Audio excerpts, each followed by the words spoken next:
when you want to multiply numbers which are less than 10 by each other, so for example 7 times 8, you would simply do it by rote because you know your times tables. You know 7 8s are 56 and that's it.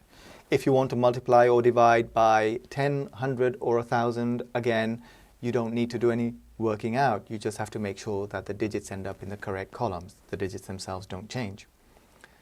But when it comes to other multiplying, then you need to have a written method that you can use, should it be one that isn't quick and easy to do mentally. So let's take an example and illustrate the written method for multiplying numbers together. I'll start with whole numbers. So let's take a couple of whole numbers. I'll take, let's suppose, tens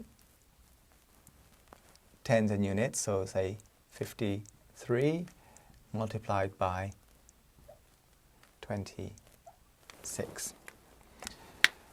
Now you could do this mentally, but that's not really what I want to focus on now, the written method. Well, there's something called long multiplication, which looks like this. You want 53 multiplied by 26. So you write the numbers so that units are lined up with units, tens are lined up with tens.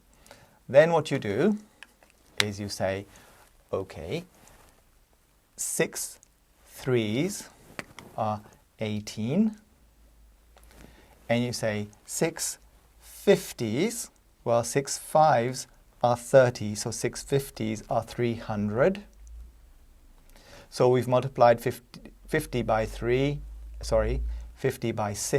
and 3 by 6, and so far we've got 18 and 300. Now we do the same thing multiplying by 20. So 20 times 3 is 60, and 20 times 50 is 1,000. So we've multiplied 53 by 6, which is 18 and 300, and we've multiplied 53 by 20, which is 60 and 1,000. Then we add them together, so we have 8, 1 and 6, 7, 3 and nothing, and a 1. That's called long multiplication, and I'm sure you can see why. I don't recommend that because it's too long and too time consuming. It's much more efficient to do short multiplication, which you're probably more familiar with, which looks like this. 53 times 26. So far everything is the same, but now it's slightly different. What we do is, again, we multiply 6 by the 53, but we write the answer on one row instead of 2 rows, because we wrote 3 times 6 on one row and then 50 times 6 on the next row. When we do short multiplication, we write those two on the same row like this. We say 6 times 3, and you always start with units times units. You say 6 times 3 is 18. You write the 8 and you carry the 1 into the next column on the left. Then you say 6 times 5 is 30. Add the 1 carry, making 31. So what we wrote in 2 rows, 18 and 300, we've now written in 1 row, 318. So this is correct, and you have to trust that the method is correct. Now we've finished multiplying the 3 and the 50 by 6. So what we can do, you don't have to do this, but I'm only going to do this to make it clear that we've completely finished multiplying by that 6. So I've crossed it out. You don't have to do that. It's really just to point out that what we now have to do is multiply 53 by 20. Now notice, the digit is a 2, but it's a 2 in the tens column. Therefore, it's actually a 20.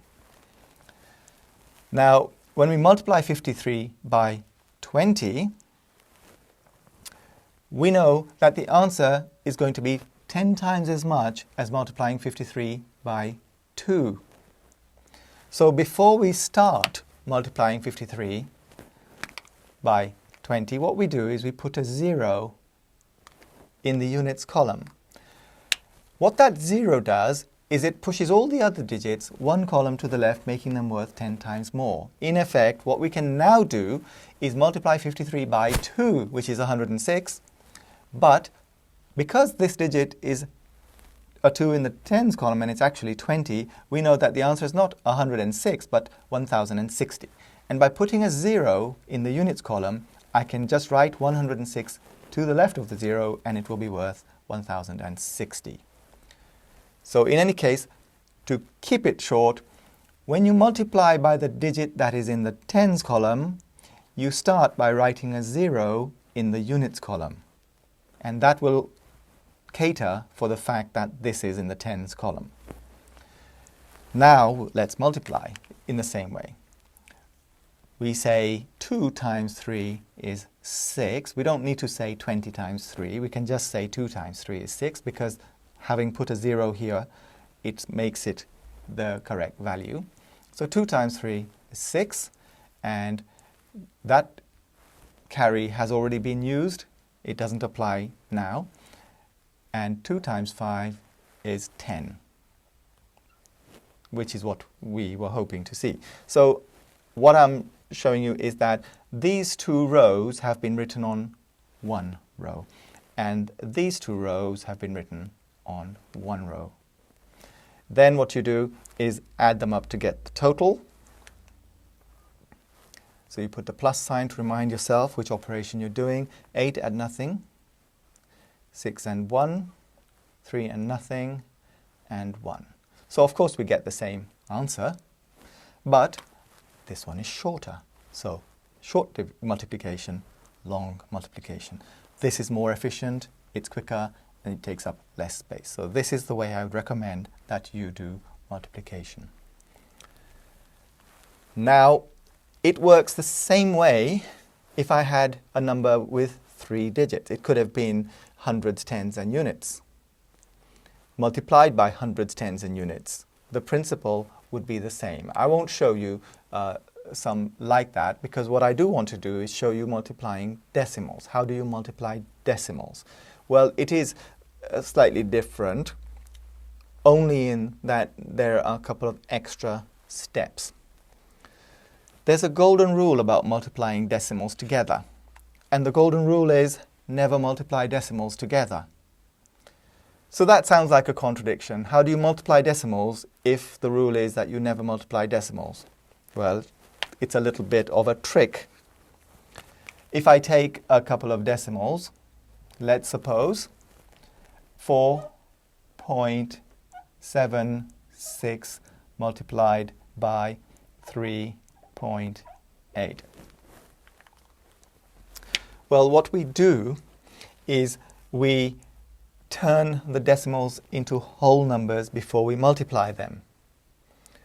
So how do you do that? Well, what you do is, in order to turn this decimal into a whole number, you're going to have to multiply it by 100. 4.76 times 100 is 476. And to turn 3.8 into a whole number, you're going to have to multiply it by 10. And that would turn it into 38. So let me just show that. So if you do 4.76 times by 100, it gives us 476. And if you do 3.8 times 10, you get 38, which are whole numbers. So what we do is we multiply those whole numbers, 476 times 38, in the same way that we did 53 times 26. I'll do it quite quickly now because you've seen it once. 476 multiplied by 38. Okay, let's lay it out in the normal way. So we have 476, and we line up units with units and tens with tens. So 38, like that. We put a multiplication sign to remind ourselves which operation we're performing, and then draw a line across. When we do this multiplication, we always start with units times units. So in this case, 8 times 6.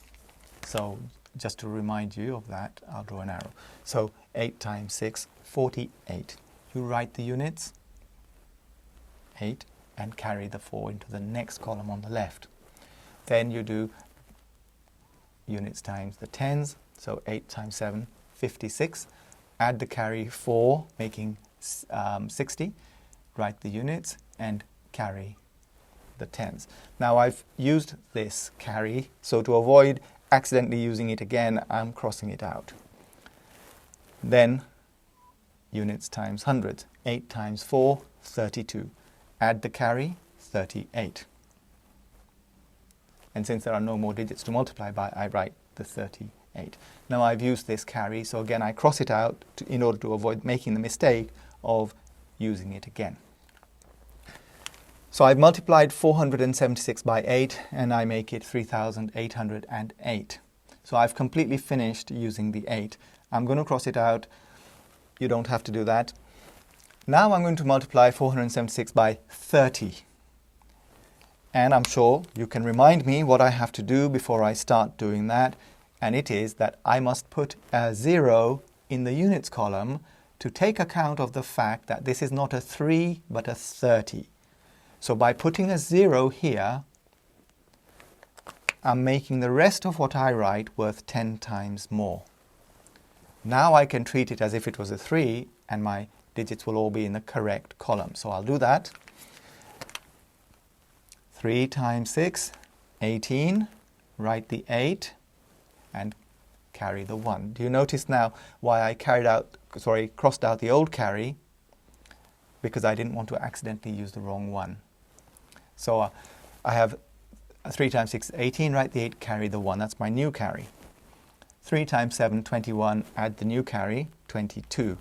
So write the 2 units and carry the 2 tens. And then 3 times 4, 12. Add the new carry, 14. So I've now just multiplied 476 by 30, which I make 14,280. I do a plus sign to remind myself which operation I'm going to do now with these numbers. Draw a line and then add. 8 add nothing is 8. 8 add nothing is 8. 8 add 2 is 10. Carry 1. And 4 add 3, 7. Add 1 is 8. And 1 there.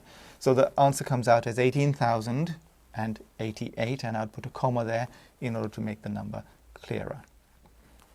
So, can this be right? Well, let's have a look. 4.76 is a number which is slightly less than 5, times 3.8, which is a number slightly less than 4. So when you multiply together 4.76 by 3.8, the answer must surely be less than 5 times 4, 20. So when we multiply these numbers together, the answer should clearly be less than 20. But when we multiplied them, these whole numbers together, we got an answer which was in the thousands or tens of thousands. So it's clearly not the final answer. So that's because we've got one more step. So let's assume we've correctly multiplied 476 by 38, and this is the answer, 18,088. Well, we did something originally to turn our decimals into whole numbers. And what we did originally was we multiplied this number by 100 and this number by 10. So the numbers are actually worth times 100 times 10, which is times 1,000. So the answer will also be 1,000 times bigger than we want. But it made it easy for us to do the multiplication by turning it into whole numbers. All we have to do now is divide this by 1,000, because originally we multiplied by 100 and multiplied by 10. So multiplying by 100 and multiplying by 10 is equivalent to multiplying by 1,000. So what has happened is our answer is 1,000 times bigger than it should be. So what we do is we now divide by 1,000. So this is not the final answer. What we do is we take the number we have, which is 18,088, and we divide it by 1,000. And you'll remember that to divide a number by 1,000 means moving all the digits 3 places to the right, which we can achieve very simply by moving the decimal point 3 places to the left. So the true answer is 18.088, which is around where we expected, because looking at the starting numbers, a bit less than 5, a bit less than 4, so the answer is bound to be less than 20. Well, it is less than 20. Now, sometimes you might put the decimal point in back, when you put it back in the final answer, in the wrong place. But you should do a rough check like this. You should say, if you rounded both of these decimal numbers up, they round up to 5 and 4, which is 20. So the answer cannot be as big as 20 because they are both less than 5 and less than 4. So the answer cannot be as much as 20. But let's round them both down now, in which case this would be 4 and this would be 3. Now, if you round them down, it's 4 times 3, which is 12. Now, because this is more than 4 and this is more than 3, the answer cannot be as little as 12. It's got to be bigger than 12. So we know that the answer has to be bigger than 12 but less than 20. So just by using that little bit of common sense, you know for sure that this is the right position to put the decimal point. Because that is the only position you can put the decimal point and get an answer which is bigger than 12 but less than 20. So if you accidentally put the decimal point here, well, that's less than 12. Therefore, it's definitely wrong. Now, of course, it's possible that you made a mistake here with writing or with the times tables or with the carry. So that's a different matter. That's just a matter of being careful. But here, it's a matter of using a bit of common sense. There is only one position that you can put the decimal point which gives a sensible answer, and that's where you put it. Now, what I'm going to do is state it in 3 steps. When you have to multiply decimals together, the golden rule is do not multiply decimals together. What you do is do the multiplication in 3 steps. Step 1, turn your decimals into whole numbers by multiplying by 10, 100 or 1,000 as necessary. Step 2 is to multiply those whole numbers, exactly as we did here. And step 3 is to divide it again by the same amount that you multiplied here, so that you're in effect undoing what you did here. And that is how you multiply decimals together.